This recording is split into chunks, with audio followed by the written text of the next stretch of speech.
Welcome first-time listeners and returners to the Sports Deli, where everyone deserves a seat at the table. What about fucking Colin? Why does he not have a fucking job?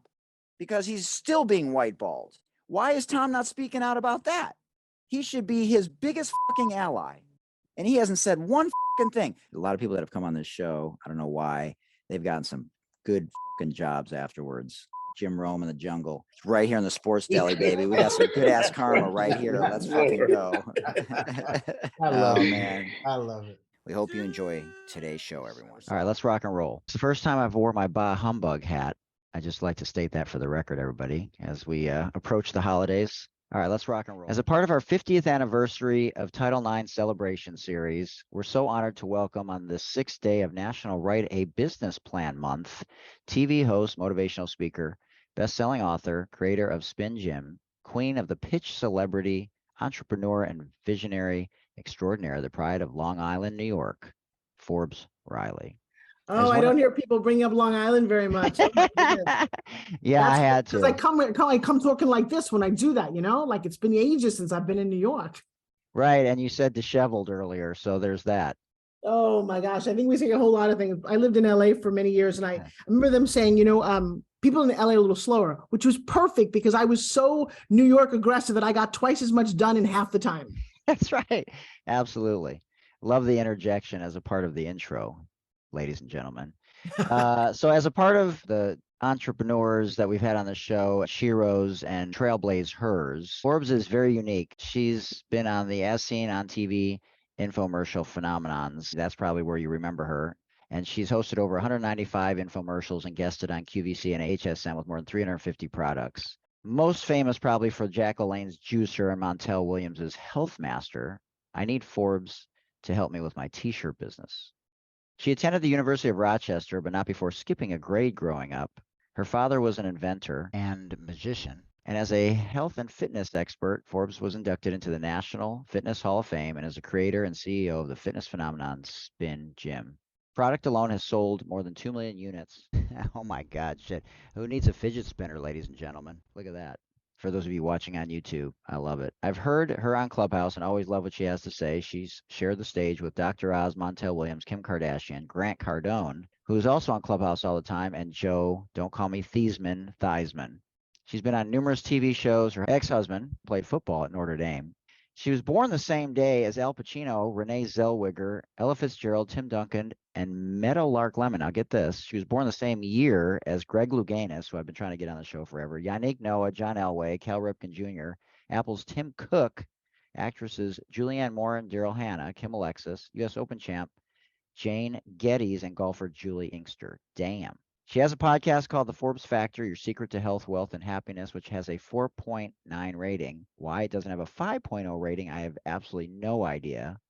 But you don't want to miss one of her most recent episodes, in particular, the October 5th, 2022 episode. And the headline, you ask, Simple Steps to Orgasmic Bliss. She loves the quote, some say we live life only once, but I say if we live it right, once is enough.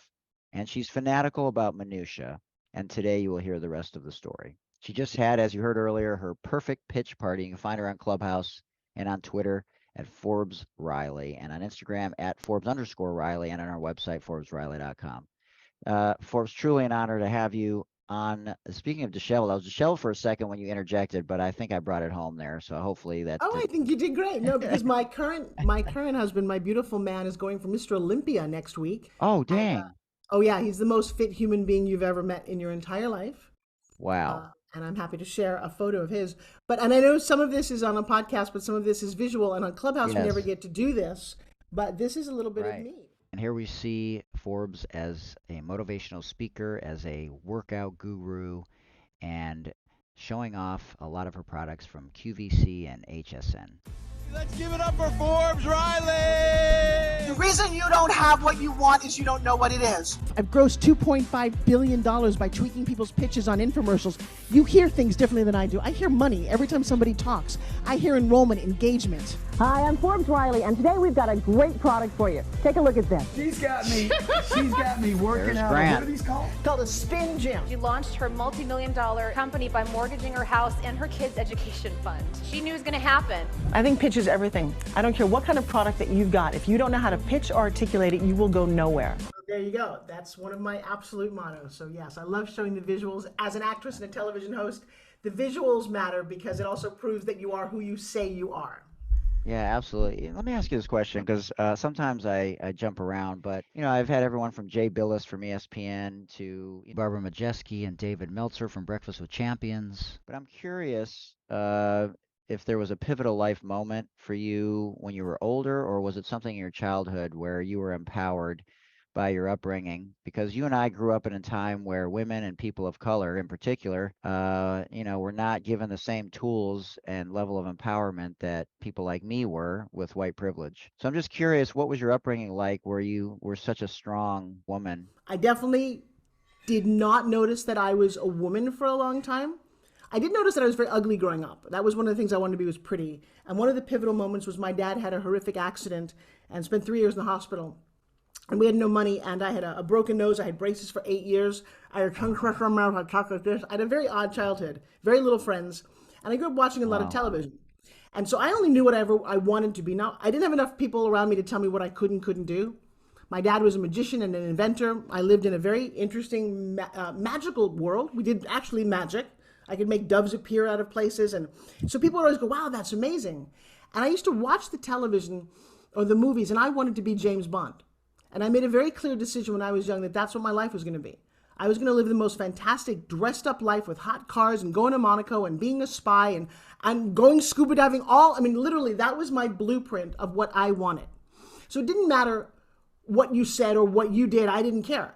Now, that's not quite true because we didn't have a Me Too excuse back then. So I, as an actress, was chased around a lot of desks when I was younger. And I had a certain moral compass. My mom, I believe, was a virgin when she got married at like 27. And so I just had this ingrained in my head. Nobody told me but that was a decision I made out of respect for who and what I wanted. At least I thought I did. She said, you're supposed to, not have sex until you get married. I thought that was a good idea. And by the way, not having sex till I got married got me through college with 2 degrees in 3 years. Not a joke. I wasn't socializing. I was there to get in and get out, get educated, and move on. And partly because I'd went through so much growing up that I was always my own best friend, which is absolutely crazy. But here's what happened. I ended up, I'm in New York. I ended up getting a lead in a Broadway show. I got the first movie I ever auditioned for called Splatter University, which was it's a pretty good horror film. To this day, it still plays. It has its own Facebook page. Wow. But at some point, I went to a meeting with an agent that I really wanted, big company, thought I deserved. And their lunch was not at the restaurant in the hotel. It was in his apartment, in his room. And I went up there because in those days, you did, right? Luckily, he was smaller than I was. And he chased me around the bed. I'm like, you're such a, I would know, it was it was laughable. And when you laugh at a guy, that's probably a really good deterrent. And what happened was I went home and I made some decisions. I said, look, this is not a joke. I'm going to have this career. I need an agent. And you know what? Screw it. Now, no permission. Don't even know where I thought this. I got a piece of stationery. That's how old I am. Wrote CMA on it. And those days we had answering services like the person room. And I created a company called Creative Management for Artists.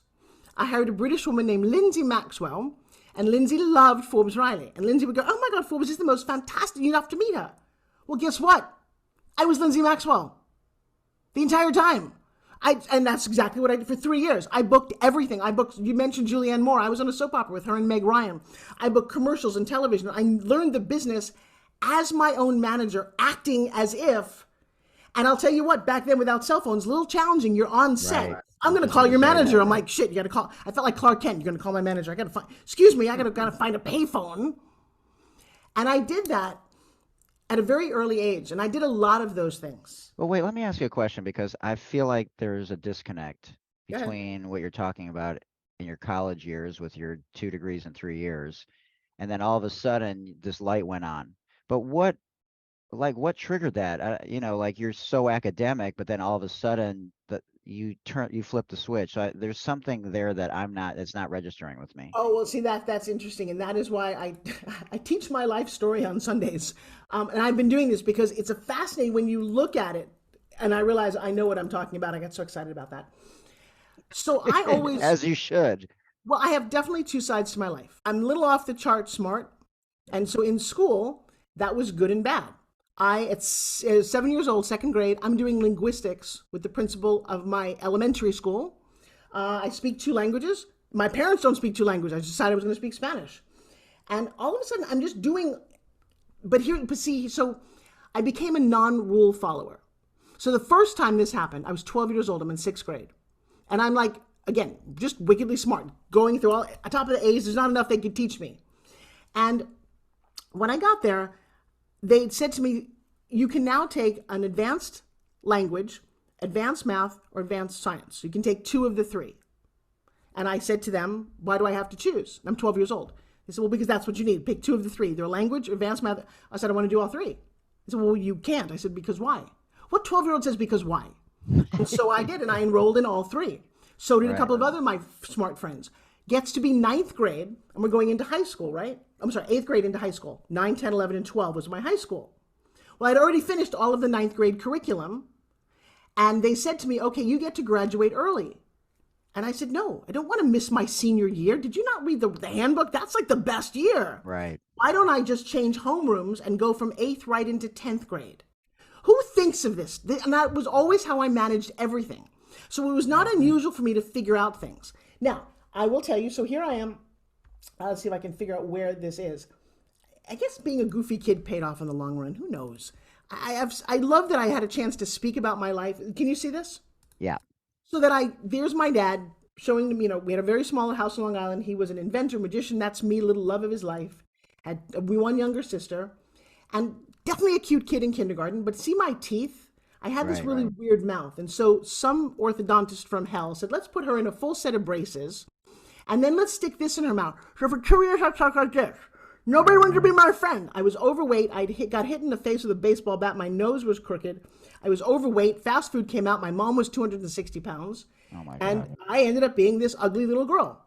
And how did I know I was ugly? Because Marsha Brady from the Brady Bunch. Just going to say Marsha Brady. I can't believe you just said that. That's funny. She was pretty, right? Absolutely. Then, until she got hit with the football in the nose. Oh my God, I used that. Yes, Campbell, you're right. So that proved if you got a broken nose, you must be ugly. Oh my God, how annoying is that? There's Marsha. Hello. Oh my God, you and I are so connected. There's her broken nose. And it was really sad for her, right? She was like the quintessential, and I kept looking at her going, well, I guess I don't matter much. Then my dad had a horrible accident one day. He slipped and he cut off the front of his hand. Oh. And he would then spend the next 3 years in and out of hospitals, 15 operations. And one day my mom says to me, kiddo, we have no money for college. So you've got a smart kid and now every dream is dashed. But here's what's funny. My dad's doctor overheard her say that. And she said, there's this beauty pageant that's giving out a scholarship. And we both looked at me in my face and said, yeah, maybe not. He said, I'm going to fix your daughter's nose. He did. And a couple of days later, this is the craziest thing, I woke up kind of cute. And I looked in the mirror and I said to myself, what do I have to lose? I'm not going to college anyway. I've got no sense of my life. I entered, there I am, in a hand-me-down bridesmaid's dress. Aww. I ended up becoming Miss Teenage New York. In a heartbeat, everything was just different. And then I got to go to Bob Hope, literally NBC, representing New York State. Although they went from this ugly duckling my entire life to living a life like the movies that I had started to watch. How crazy is that? But this was in Tulsa, Oklahoma, 1977. Y'all have the funniest accent I ever heard. The fuck you talking about? We don't have an accent. That's how we talk in New York. That's right. Whoa, did not win Miss Congeniality. There's the Long Island coming out there, ladies and gentlemen. Also, a Jewish girl. They didn't know what Jews were back then. Right. Where your horns? How come all the Jews in my town are rich? What's a bagel? My mind was like, what? And so I did go to college. I graduated. I'm in business with a girl who is just turned 20 2 days ago. Your daughter. Yep. Got it. The last 2 years, she's grossed $2 million. That's another good part for the story. Amazing. I will stop there. The point is I ended up going to college and changing my look. And what happened in college, there's the disconnect. So now we Right. brought it Oh, no, home. no. Watch this. Right. I got a Okay. story for everything we could talk about. I said, all right, you know what? I'm going to go to college to be a lawyer. Nobody's an actress in my life, but it's still what I love to do. When I was in school, I used to, high school, audition for all the plays. You know what I got cast as? Townsperson number 3. Chorus. Like the person that, there I was back there. I kept dreaming in my head. God, I know I could be Jane Fonda. I could be Julia Roberts. No one ever gave me a part. Senior year in college, I auditioned one more time for the play. Now it's Shakespeare's As You Like It. I don't know if you noticed, but Shakespeare's like what to do, right? I audition, and I'm going to the call board, waiting to see my name. Which townsperson do I get to play? And I'm not even there. And Michael had a moment going, oh my God, am I really that terrible? I looked to see who got the female lead up there. Rosalind. Oh shit, it's my name. What? To be the lead character, the woman who's on stage for 2.5 hours doing all of this. She runs the entire show. And I went to my professor, who was the director, and I said, whoa, come here for a second. or not to be. Why would you do this? I don't even know if I can pull this off. Why are you giving this to me? He sat me down and he said, seriously? Have you met you? You are this outrageous communicator. You've got story. You love to we know all these things. And then here's what happened. I looked at Professor David Richmond, and he looked back at me. And Michael, he was 100% legally blind. He couldn't see all the things that people didn't like about me. It was the hair or the nose or the this or my thighs touched. Wow. He saw the essence of who I really was. That play was a raging success. I got glowing reviews. I called my parents going, oh man, I love you guys very much. And I know school was so expensive. I'm going to New York to be an actress. And they were like, we love you. We can't help you, but break a leg. Wow. And I went off to New York, opened up the casting news, and the very first audition I ever went on, I got the lead role in a movie, and I never looked back. Well, let that breathe for a second, as we say on Clubhouse, ladies and gentlemen. Wow. Yeah, you definitely brought that home. So I had Stephanie Arnold on the show, and she worked with a number of people in Hollywood. She was a producer for 20 years. She had a premonition that she was going to die, giving birth to her second child, and she did for 37 seconds, and she wrote a book about it. She's been on Breakfast with Champions. And so she, unlike you, got out because it didn't speak to her anymore, even though she had worked with Paula Abdul and others. And so I'm just curious, is there something besides the success that you had, because she had a lot of success too on the producing side, that other people that you became involved with, because collaboration and on the day-to-day is so important to make you feel like you're a part of something bigger than yourself, because that's what speaks to you. Is there something about that that made you keep going instead of having the moment where you're like, this is so dirty and political, I don't want to do this anymore, like she said to herself? Well, we have a very different path. I was acting. I love being on stage. I've worked on Broadway. I've done a lot. I could fill stories for days, and I had a dream of being the Julia Roberts, Sandra Bullock equivalent. And I did a lot of things, and I'm out in LA, but I have a very eclectic talent. So a producer requires a collaboration. Chick, I'm a lone wolf. I would walk into a room, and the room would change. For example, I'd never been to a comedy club ever. I walked in on an open audition to the Laugh Factory in Los Angeles. Sunday, I was so nervous. I'm like the last person in. I just came from something. I was wearing a dress, carrying my pants, and they said, come on in. I said, wait, no, I have to go to the bathroom. I have to change my outfit because I can't be funny in a dress. They're like, get on stage. I did whatever it is I do. They literally grabbed me by the hand, walked me upstairs to meet Jamie Masada. Jamie's the guy who created the Laugh Factory. You are wonderful. You're going to be my host every Friday and Saturday night. I'm like, I don't even know what a comedy club is. I don't even know what I'm doing there. This happened to me all the time. I'm the co-host of the original X Games for ESPN. It's hard to explain how that worked. Me and Stuart Scott. I was at the forefront. I ended up next to Howard Stern. I got a radio show called Off the Record with Forbes Riley with 250 syndicated stations my first time I auditioned. So, and I didn't have a manager or somebody helping me comprehend either how freaking talented I was or how lucky I was, because it was very eclectic. And so for 3 years, I hosted the Laugh Factory. And then I'm standing there and I'm introducing Robin Williams and Jerry Seinfeld and Ellen DeGeneres and the Wayans brothers. And I didn't even appreciate half of what I'd gotten because I got it so easily.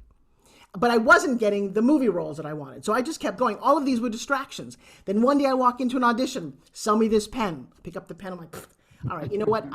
Here's the thing about pens. When I was in college, I was young when I got there. I realized that my mom used to write me longhand notes with a pen just like this. I realized that a pen can reach out and touch somebody's heart. Jake of Body by Jake comes out, grabs my face, you're going to make me a lot of money. Next thing you know, for the next 5 years, my grabs the punum. Yes, the punum, the Shayna punum. For the next 5 years, I'm now making $5,000 a day, a couple of days a month, to pitch fitness products. Babe, I'm not even that fit. I've never had abs. And what I did, and I think I can show you that too, I used to wear a little zip-up jacket, covered how big I thought my ass was, and sold 1,500 different fitness products. Jake sells that network for $500 million. What was I doing there? And then infomercials happened. Not a lot of people even know what an infomercial is. Right. I got it in my head at one audition that it was different than a regular commercial, and bam, landed my very first infomercial for a thing called QMI, an oil additive with Bobby Unser. And talk about timing, and a weird kind of timing. And so now when I'm working on being an actress, I'm also doing infomercials, and then I'm doing home shopping, and I'm promoting fitness products. And I can't even explain my life to you because some of it just doesn't make sense, and it's so colorful and so much fun. Then, this is kind of crazy. And there's a lot of ups and downs, and you don't have enough time, neither do any of your listeners, which is why I really want to do the movie of this. Yeah. I do meet a man. I'm 31 years old, very big, strong, amazing 6'6" guy. Fall in love, and at some point really want to make some babies. And I do. And shortly after I make these two beautiful, both my parents die. Then I give birth to twins. And at 42, pushing out 2 7-pound twins alone is its own feat. But during that whole time, we raised a little kid from South Central. His name was Dexter, and loved Dexter. Learned a lot about Dexter. Learned for 12 years. My ex started out as his big brother, and then he became just our son. Our every vacation, every weekend, Dexter was in my life. 6 months after and he was best man at my wedding. 6 months after my babies were born, Dexter's walking home from a haircut to church on a Sunday morning in July. Kid who wants to get into a gang walks up behind him, unloads a clip, shoots him 10 times in the back, and leaves my boy to die on the street by himself. I have 2 babies to raise. My ex falls apart, spends 2 years sitting on a couch. It's kind of complicated, and I just put my head down and just worked, and it was in a daze for 2 years, and woke up at some point and said, wow, I think I need to do things differently. And then I remember asking the universe, I'm like, can I just want to act? Can I just not stop selling stuff on television? I just want to, and bam, I get the lead in a TV series. Oh my God, 65 one-hour episodes on a new network called My Network TV. It was a spinoff from Fox. I play the matriarch among all these beautiful models. The kid who played my son in this went on to be engaged to Lady Gaga and star in Chicago Fire. A lot of good actors in this. This pilot rocked. This was the role for me. Man, it was awesome. Until some celebratory party with the guys from Fox in New York who came, big, lumbering, kind of annoying guys, who made passes at my girls, who wanted to put his hand on my lap. And when I said something, there went my role. And my agent called me and said, you know what? They're going to replace you with Bo Derek. Thanks for playing. And then my agent called me and said, I think you're amazing, but you're in your 40s, and I'm just going to let you go. I'm like, I'm sorry. I had to lead in a freaking television series. You're going to let me go. Where am I going? He said, look, if you still want, you make all this money doing infomercials. Why don't you brand yourself? If you still want to make movies, make enough money and buy your own movie. The door slammed, and every expletive in every language I'd ever heard, I think I muttered under my breath. And then I had a moment, and I looked up to my own higher power, and I said, really? Really? I spent my entire freaking life studying acting, wanting to do this. Really? And then I remember somebody told me, what did he say? So if God could talk to you, I don't know if you've ever seen a burning bush, but I've listened to a lot of people and I hear things. Go brand yourself. So I picked up my 2 babies, left my husband, and I moved from California to Tampa, Florida, where HSN is. And I said, I got to figure this out. And I kind of did. 2 things happened. One, I wasn't smart enough back then, as smart as I was, right? I didn't really know what a mentor was. I didn't even believe in asking for help. Because in my world, if you asked for help, it meant you were weak. You just figured it out. I always just figured it out. So one day, somebody calls me and said, hey, did you hear the Jack Lalanne Juicer grossed $1 billion in sales? And I'm like, shit, I've got a residual on that. I know the checks were nice, but I had no idea. And then in a room, in a rented apartment in Palm Harbor, Florida, I said, wait a second. All those infomercials that I did, you know how in box offices they always talk about Tom Cruise's movie, you made $350 million. How much did my stuff make?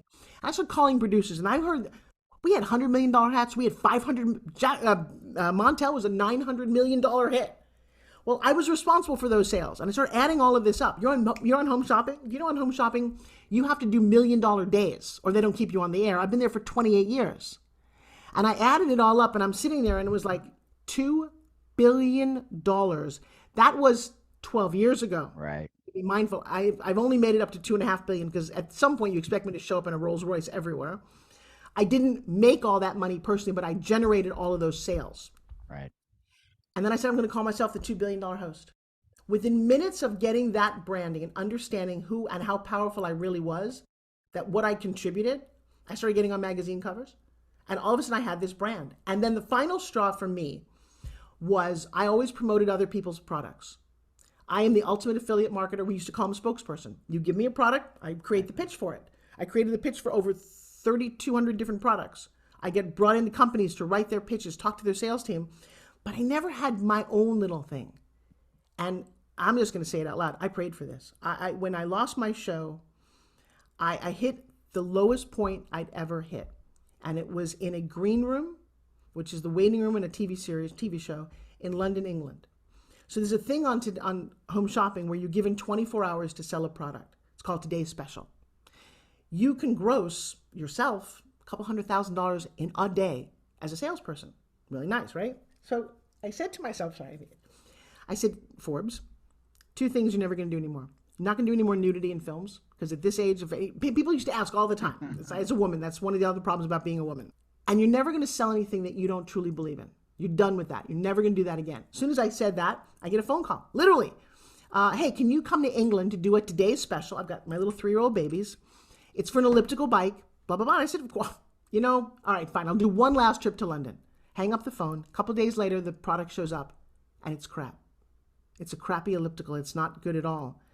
And I said to myself, really? You're going to do this? Well, you have to do this because you said you're going to do it. So you're a person of your word. I'm like, but it's crap. Oh!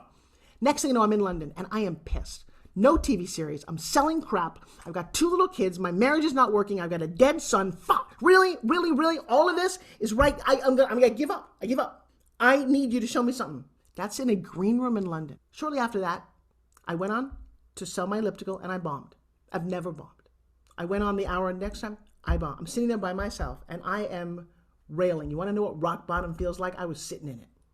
And with that, the door opens, and a guy walks in, and he's doing a little something like this. I'm like, what's that? He said, oh, this is an office de-stressor. I said, nice. You want to try it? I'm like, sure. I'm like, that's pretty stupid. And I gave it back to him. He goes on TV. I'm the only one sitting there watching this, and he sells a lot of them. And I'm like, what the? I couldn't really get it to spin. I'm like, I don't really understand this.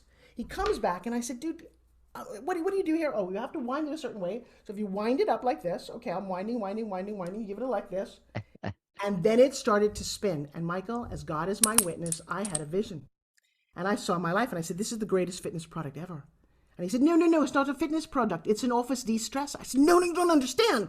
I'm in fitness. I've been doing fitness products. I've never seen this. I had a resistance band slip off my foot once and shatter my nose. I've been looking for this my entire life. He's like, what, do you want this one? I said, no. What is the company? What do you do? I've never talked like this in my entire life. And he said, look, by the way, the irony is he was a corporate magician. And there was this weird little wow, your dad. Yeah. Right. Who's like, is my dad on? My dad had been gone for like 7 or 8 years at that time. And he said, look, I don't want to do this anymore. If you could sell 25,000 of these in year number 1, I'll give you the entire company, all the IP. You give me a tiny little percentage and we're done. 2.3 million sold. Hello. It's a longer story than that, but hello. The fidget spinner before the fidget spinner. Unbelievable. I got fit seconds. That's right. Oh my gosh. So was that a good story for you? That was a great story. So before we get to the rapid fire, I want to ask you one question because you brought up Dexter, and I'm sorry for your loss and your ex-husband's loss. I wasn't going to ask you this question, but I feel like because of the direction that you went, I should ask, and then you can decide if you want to answer it. But 2 years ago, we went through a racial reckoning. And so you fast forward to recently, we've had talks of anti-Semitism. You and I are both Jewish. And so do you have any thoughts on either the responsibility that we have as Jews, or did your mind shift change after the murder of George Floyd And did it bring you back to Dexter in any kind of way, and what you feel like your newfound responsibility is, if any, in society as a woman with your platform? That's a whole lot of unpacking. You know, I'm sad because today, I spent a lot of time with Dexter in South Central in his community. I was always the only white face there. And I grew up a lot of that way in college as well. I never really noticed. In 1979, put the first black and white acting groups together. And I have an article about doing that in a play called The Me Nobody Knows, because when I got there, the black acting community did like River Nizer and the white community did, and I said, well, that doesn't make any sense to me. Because when I was 10 years old, and everybody should do this, when I was 10 years old, I was in 5th grade, and they came in one day on a Monday and said, all right, everybody with blue and green eyes, you get to go home early. You don't have to do homework. Everybody with brown eyes has got to stay after school, pick up the trash, and blah, blah, blah. Well, I've got hazel eyes. I'm like, okay, I'm in the green. They're like, no, brown eyes. And for an entire week, we were like terrorized. We were like, mate, it was horrible. Really, by Friday, we're in the auditorium with protests going, this sucks. They then revealed to us, this was 1970, in a small town on Long Island, the only diversity there was Italians and Jews. Pizza, pasta, matzah. Sorry. Well, no, it's meant to be funny. And if you know what I'm talking about. And then what happened was that Friday they sat us and said, how does it feel? Feels terrible. And they look, well, yeah, guess what? In the world at this moment, certainly in this country, people can't change their skin color either, just like you can't change the color of your eyes. Right. Interesting mic drop for a little 10-year-old to think about. The funny thing was when I got to be 20 years old, I'm in New York City, and blue contacts were a thing. Do you know that I couldn't wait to get blue contacts? Because in my little pea brain somewhere, somebody said blue is better. They didn't mean to say that, but they kind of did by giving them privileges. And so this whole thing about white and black and yellow and green and culture, man, I dream of a world where we don't see this. I'm saddened today because I see more diversity issues than I've ever seen in my life. Yeah. I wasn't really conscious of it. I know what it's like to be religiously persecuted. I know what it's not to the extent that my grandparents were, which is why they left the Ukraine. I know what it's like as a woman to have no idea what to do, but here's what I also know. I know what it's like not to complain and blame. It's a challenging situation for all of us to find our own way in this world. I do a lot of breakthrough training. There are no roadmaps. One of the biggest things that nobody talks about, and I do think a little bit of this diversity is watch over here so we don't look what's going on over here, that women just got their rights taken away of their own body. That's my platform. How dare you? You old white whatever, how dare you? It's not even white anymore. That's not the crazy thing. There's diversity in the Supreme Court and they still messed it up. Yeah. So I want... there is no such thing as equal. Men are not equal to women. Strong is not equal to weak. It doesn't. But for you to find what works for you in the society that you're in and not blame other people, to take a sense of responsibility. Oh, I was going to say, the thing that I've uncovered that nobody talks about. Do you know that I would say 7 out of every 10 students I've got in my trainings was sexually molested or hurt, men and women. No one ever talks about that. Do you know, like, there's this hidden thing under people, there's anger, this sense of self-worth. That's part of what's going on. Mom and dad who are both busy working or not in the same house, working to put food on the table because you're hungry. There's so many issues that I think are really important that we don't talk about. I look at the age of the people that we elect. Do you know that kids are really important, right? Remember your education, what we teach kids? Kids are 10% of the population. I don't think about my kids anymore. They just turned 20.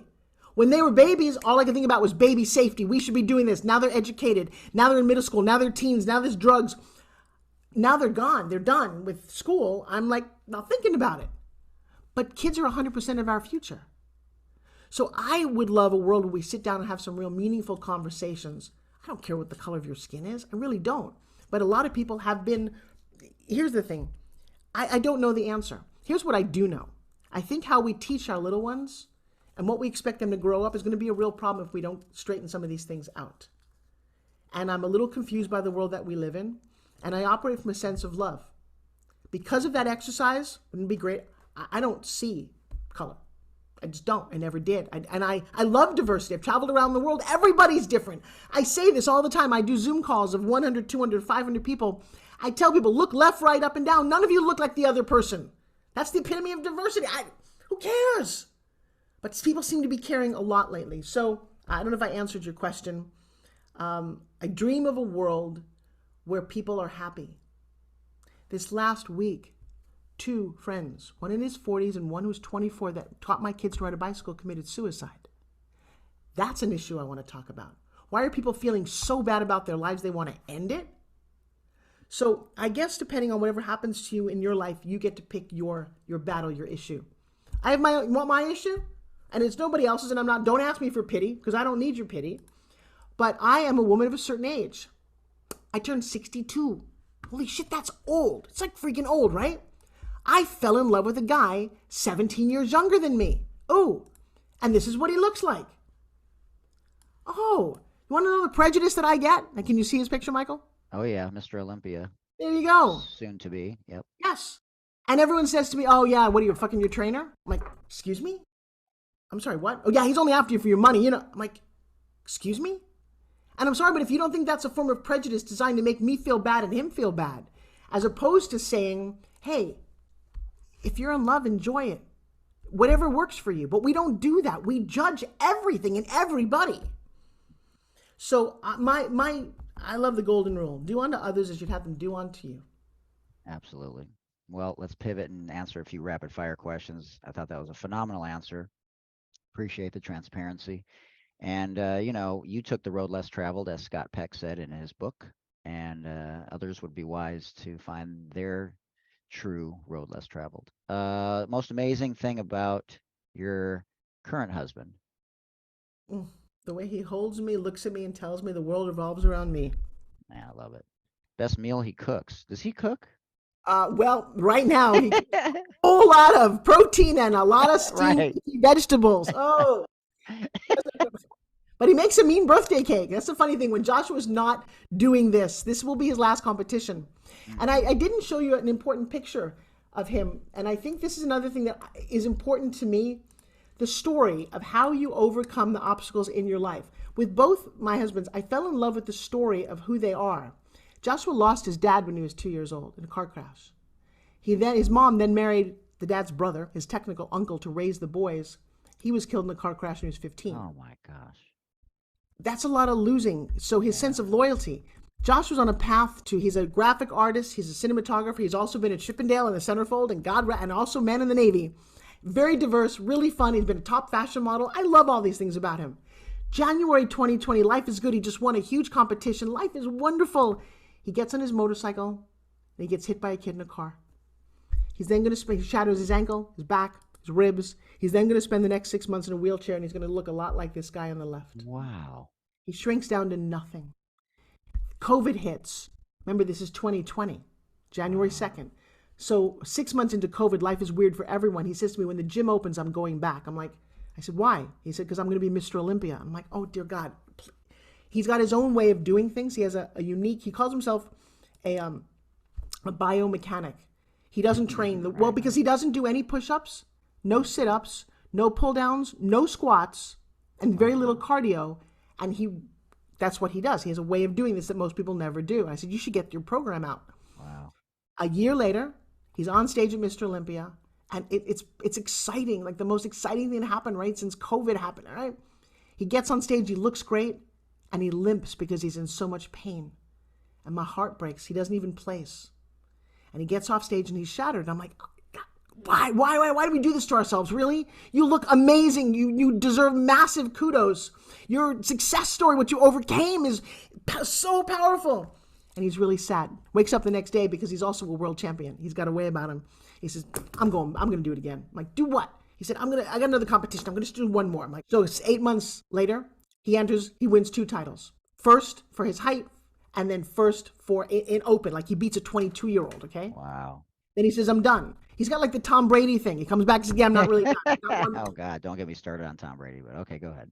The 14th, next Wednesday, he's going for Mr. Olympia, and it will be his last. He's as shredded as he's ever been, but here's what I learned. Joshua doesn't have a coach.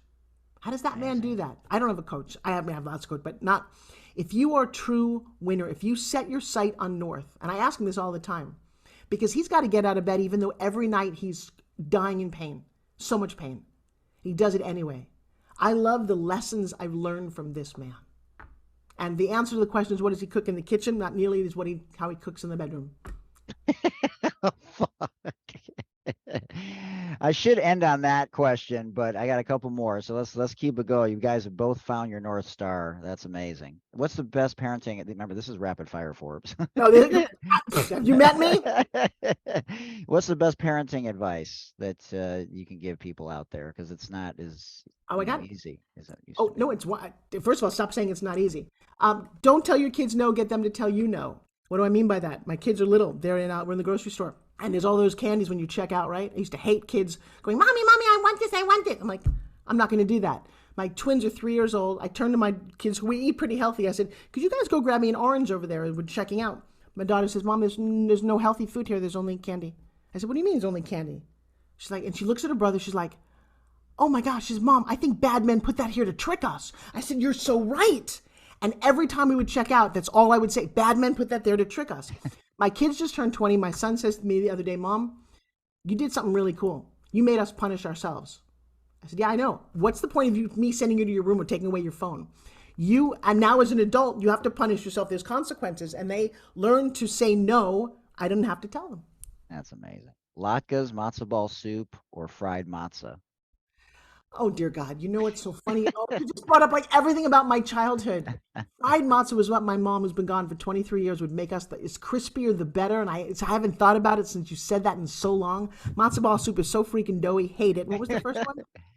Latkes. Potato latkes. I have, you just brought up every memory of my childhood. Oh, my God. Applesauce and latkes. Right. Fried matzah. Yeah. I mean, that was my grandfather's favorite, thing to cook during the holidays. Oh, fun. Where do you live, by the way? I'm in San Diego now, but I grew up in Detroit. Right. It's just so funny. This is the fun thing, too. I love my culture. There's something about, and I hear now people arguing about what it means to be Jewish. Like, you guys have no idea. Here's what it means to me. My first husband was raised Irish, although he's adopted. I go to his house to meet his mom. Hence why he went to Notre Dame. But keep going. Go yes, ahead. No, his dad was vice president of the Teamsters. Seriously Irish. Hello, Riley. Oh, my God. Come on, and he's 6'6". He's a big old, and he also has a story about how he made himself. He didn't play football till a sophomore in high school, and he graduated first draft pick to any college he wanted to go as an offensive lineman. Hello, I'm drawn to people who overcome, who have great stories. I was never drawn to my friends who were super rich and inherited all their money because they seemed a little lost. To me, those of us, it's about the journey. There is no destination, and how you overcome whatever obstacles you're going to get thrown. That's who makes you who you are. And that's my whole platform. I have lots of obstacles, and so what? And so we went to their house, her house, and she's like, hi, nice to meet you. I'm like, what's that? Hi, nice to meet you. Sit down. You want a drink? I'm like, I don't drink. Like, where's the food? Like, 2 hours for the food to show up. I'm like, this is the difference between Irish and Jews. Here's a drink. I go to his roommate's house. Roommate is very much, you walk in the door, here, eat something. I'm like, all right, I'm like, right. That is a big difference. We hug, we eat, we celebrate. Right. And I've never met a Jewish mom I didn't love. Oh, man. You definitely love my mom and my grandmother, who's 93 and still living on her own. I love Detroit. That. I know. Do you ever slow down and do yoga or meditation or anything? Or is it out? Oh, wow. Really? Oh, my gosh. First of all, I'm a hot tub fanatic. I love my spas. I travel around the world going to hot tubs. Alone or? Now that I've got Joshua, I don't have to go alone. I don't want to go. And Joshua and I are totally glued at the hip. Although this summer I went to Greece with my daughter for a month. And she planned the entire trip. And then she stayed for another month with her twin brother. Again, this is how I raised my kids. Right. And I'm very proud of the fact that they're very tight. They love each other. We're a pretty kind of healthy family. But I don't slow down. Here's the thing when you're talking to people. We're on a show right now. Your listeners could be doing anything. Right. If your guest or you are not excited, engaged, and enrolling people into their energy, go do something else. Right. So I've always made a sense that when you show up 100%. You have a favorite person on Clubhouse besides yourself? Oh, I love Mr. Jay Nolan. Jay Nolan and I have created a thing called XP Mentor. In fact, October, I don't know when you're airing this, but we're doing an event in Miami. He looked at me and said, I'm going to help make you even bigger than you are. I love hanging out with John Lee. Dr. Finance has done, I did an 85-day room with Dr. Finance that started when I was in Costa Rica. Yeah, I do a lot of things. I just do them fast. And then last night, I'm sitting vegging, watching Yellowstone. Oh, yeah. The new season. Yeah. Love it. Yeah. Jay was put through the ringer on Million Marathon, but he came out in flying colors, I think. Again, I could unpack that. I won't do that on a podcast, but I'll tell you what. No. To what end? Why would you guys? I didn't understand the whole point of it. What I loved didn't either. My man showed up. Here's the thing about life. Anybody could accuse you of anything. It's a very strange society that we live in, that you then have to defend yourself. And I know the other side of what he's going through. I also know a word that's really 2 words. 1 is integrity. 2 is loyalty. And so while people want to throw rocks and stones, go for it. They went after my father-in-law when he was younger. He was vice president of the Teamsters. Every Teamster's got to be crooked. And they went hard after him. And they found nothing. Because he's one of the most integral. That's what his whole life blood is that, how he raised his family. They found nothing wrong, but they sure went after him. It made all the newspapers. In this country now, you are accused and guilty till proven innocent. Right. And that, to me, is so dangerous for us. Yeah, like Kyrie. Do you have a favorite athlete of all time? Oh, Michael Jordan. Oh, come on, MJ. I grew up in LA, so I spent 20 years there, and I had friends who had tickets to see him fly through the air. And now I'm just a Brady fan. I'm sorry, he lives now in Tampa. And he's single. Oh, no, Joshua. I've watched both of their movies. I think that's interesting, too. 23-year career as a professional quarterback, that doesn't happen. And again, this is where I go back to, you can't blame anybody. That is sheer will, determination, a little bit of talent, because ironically, he was the 99th draft pick. His talent was not obvious. But when you have, and that's what I love about the absolute freaking underdog of all time, to rise up and be the GOAT of a sport that he should have been creamed out of a long time ago. And I watched him last night win in the 4th quarter, the last second of the game. Oh my God, right? That's my heroes. My heroes are people who can make things happen. In fact, in my life, we call it Forbesing it.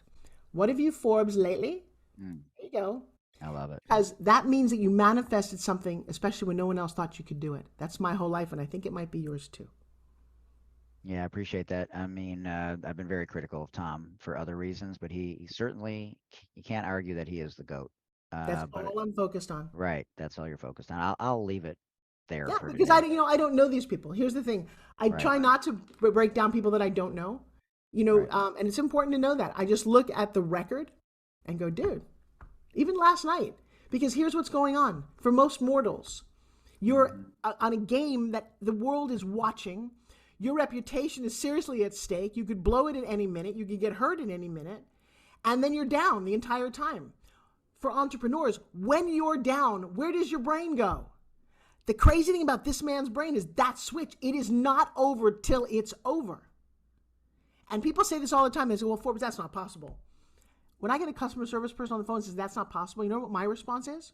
The only thing that is not possible is to revive a person after they've been dead 20 minutes. Beyond that, everything's fair game. Yeah. Well, and he's going through a divorce too. I just wish he was a better ally. So at one point during the pandemic, we had 158 rolls of toilet paper here in our house. Part of it is because, as Jews, a lot of times we want to make sure that we're prepared for anything. Either that or somebody in your house is full of shit. Well, so is there anything like that with toilet paper for you that you have to have an abundance of all the time? Because if you run out, you'll literally, like the movie Airplane, when they ran out of coffee, you, lose your shit. No, I think what I like about Joshua and I've got everything I want. I've got 2 kids who love me. I have students. I've had 14,000. We haven't even talked about my pitch training, which we'll do in a whole nother episode. But I've had 14,000 students enroll since March of 2020. Where can they find information about that? Just go to ForbesRiley.com. Yeah. There's some free gifts there. We do live events. I own a television studio. We do in-person events. We're starting to do more retreats again. And Joshua, what I love about him, really laid back, really low key. We live in a beautiful home. I own lots of properties. I did very, very well in this life as far as that goes. I'm on a mission now to give back. The only thing I need one of these at all times. I do not like going to a party without my SpinGym. I think I travel on planes, I travel around the world with them. I love them, but everything else, I mean, we had a mastermind in my home during the hurricane. 5 days of no electricity, 15 people stuck sleeping all over my house. Time of my life. I loved it. So I'm definitely a person half full, and we make the best of everything we do. Last question. If you could have any 5 people at your dinner table, past or present, dead or alive, but you've never met them before, who would be at your dinner table? First, I would prefer them all to be alive. Okay. But you've never met them before. So No, I'm just kidding. I don't want, they could be dead or alive. I'm like, well, I choose alive. That would be the first thing. We can bring them back to life. Zombies. Yeah. Right. There's so many. One of the women I would love to meet. I remember I learned this story when I was a young girl in grade school. I didn't understand it. I would love to meet Harriet Tubman. I do not understand how one woman, in a time when you had everything going against you, did all of those things. That is just beyond. To have someone who survived the worst part of Auschwitz, I'm going to start to cry. To, again, hear the mentality of what does it take to survive something where you know not only you're going to die, but your family's been killed, and you've witnessed things, and you choose to go on and live life. I want to know and understand what that's all about. Viktor Frankl, Man's Search for Meaning. Yeah. There you go. I didn't get to meet Maya Angelou. I love listening to her. She just sparks something in my heart that is, again, women who just didn't have a chance. How do we know their name before the internet? I joke about, how do we know Jesus' name? And I often say, you know why? Because his dad wrote a best-selling book. Just kidding. It's a joke. I never got to meet Spielberg. I would have loved to. I think that I would have been amazing to star in a couple. I like the woman who starred as mom in E.T., but hello. So I'd love to hang out with him and have a great dinner. I did meet his mother. And then the last person, I've been a huge fan. Joshua probably won't let me go to this dinner, but I want to hang out with George Clooney. I just adore that man. The little girl in me. Right. Absolutely. Yeah. Well, you mentioned Spielberg and E.T. The little girl in that movie was my Hollywood crush. I just love how that man thinks. I mean, I can tell you every Spielberg story from how he started his career, and again, this is the same kind of thought process. Stop waiting. How he did the television series Duel, how Duel turned into this, and just such a clear focus. He's one of the geniuses of all time, and if you look back at the movies that he made that will outlast all of us, they're bigger than us, and I love that he does that. I'm a huge movie fanatic. Yeah. Oh, fascinating time spending it with you as part of our 50th anniversary of Title IX Celebration Series. Anything else for the good of the cause? Have a great holiday season. Hanukkah and Christmas overlap this year, ladies and gentlemen. So I hope you have an amazing Hanukkah, and I hope he wins. Yes. And in 5 years, where do you hope you're going to be? My kids will be 25 years old. I will have been a 2-time New York Times bestselling author. I will have been on the cover of the couple of magazines that I've been working towards. I will have 3 to 5 million people who know my name because I've had that big an impact globally. My TED Talk, like Miss Mel Robbins, has now reached over 30 million views. Haven't done that one yet, but I will. That's the vision. And currently I'm on tour, by the way. I have a free gift for your audience. If you go to realsummits.com, I've been on tour with Deepak Chopra, Les Brown, Mel Robbins for the last 2 years, thanks to Clubhouse. And 5 years from now, we live around the world between Dubai and Costa Rica and Los Angeles and here. I want I don't know, because I couldn't tell you 5 years ago that I would be where I am, which I'm just loving. Because when COVID hit and Zoom changed, I now have these massive audiences that are easy to access, and I've changed lots of lives. So what I would like in 5 years from now is I'd like the world to be a much more loving, happy place. I'd like a place where war doesn't exist and people don't go hungry, and that we don't have to wait for a holiday to wish each other well. Amen. All right, Forbes, I appreciate it so much. Best of luck to you guys, and stay in touch. And anything I can do for you, which is probably not much, but anything I can do, I always try and be a bridge any way that I can, and pay it forward myself. Your last name is App, man. You are, in fact, you're a hoot. I've heard that before. Absolutely. Well, thanks again. I genuinely appreciate it. Glad we were able to hook up. Sorry about the miscommunication, but much love to you, and keep doing amazing things. Your journey is amazing. Thank you so very much. All right, it's almost 4 o'clock. Yep. Bye. Bye. The amazing Forbes Riley. Wow. We've had some amazing people on this show, and her journey is incredible. Hopefully, you enjoyed some of the dialogue and some of the questions that she answered that are probably not some of your traditional things that she talks about on podcasts or in her seminars.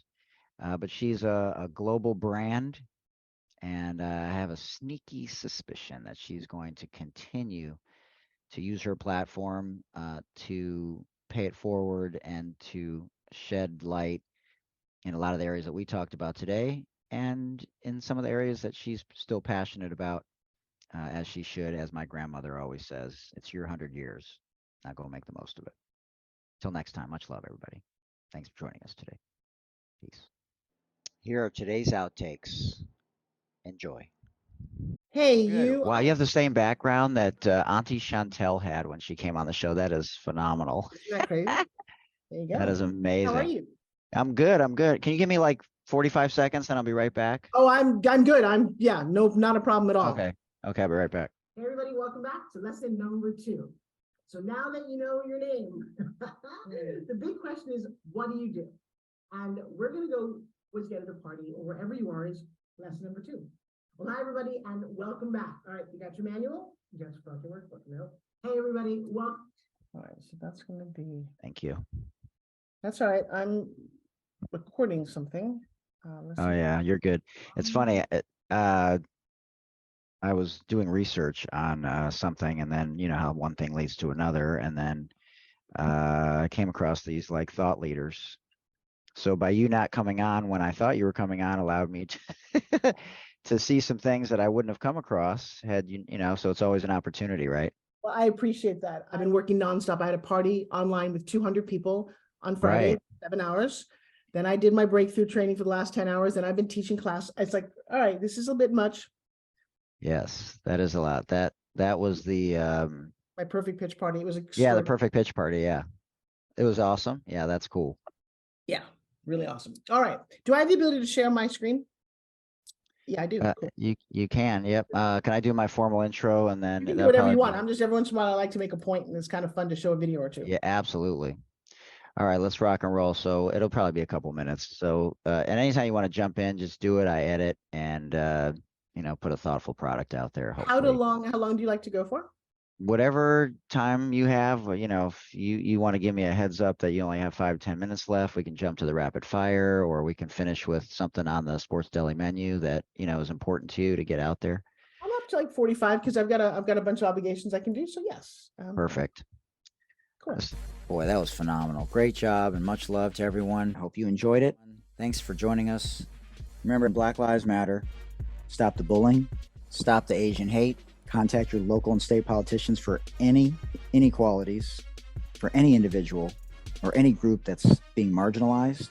Also, everyone, we want to raise awareness for those individuals that are currently imprisoned for non-violent offenses, in particular those with long-term sentences that are disproportionate, in particular to those people in the Black and brown community.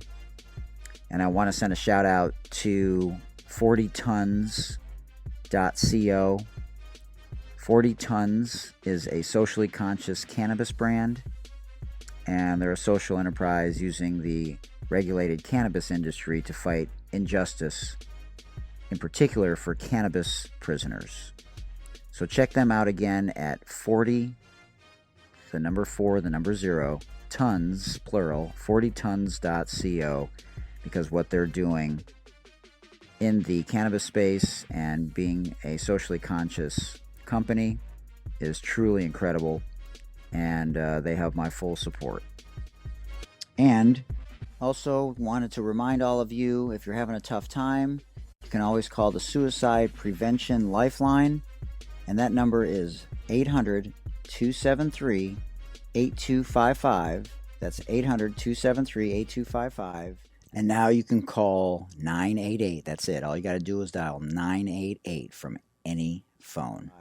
And they are available 24/7, 365 days. And if you want to follow me on social media or Check out other episodes of this amazing Sports Deli podcast or any of my other podcasts. Go to my link tree at linktree/Mike Hootner. And if you'd like to support us at the Sports Deli, we'd love to have you either make a one-time donation or feel free to make a donation monthly, either 99 cents a month, $4.99 a month, or $9.99 a month. If you have questions about that, send me an email again to thesportsdeli@gmail.com, and I will send you the link on how you can do that. You can also find it at the bottom of every podcast on Spotify or Apple Podcasts. Link at the bottom to support the show. Please check out our website at thesportsdelipodcast.com. Make sure that we continue the conversations with regards to 3 strikes and you're out and mandatory minimums, especially people that are in jail for non-violent offenses. So those things need to change. And remember, gents and ladies, please remember to do your monthly self-breast examinations. And remember, guys, this afflicts about 1,500 men annually, with about a third of those resulting in death. So we want to make sure that we do our monthly self-breast examinations, both men and women. And guys, remember to do your self-testicular examinations every month as well. Until next time, remember, it takes a village.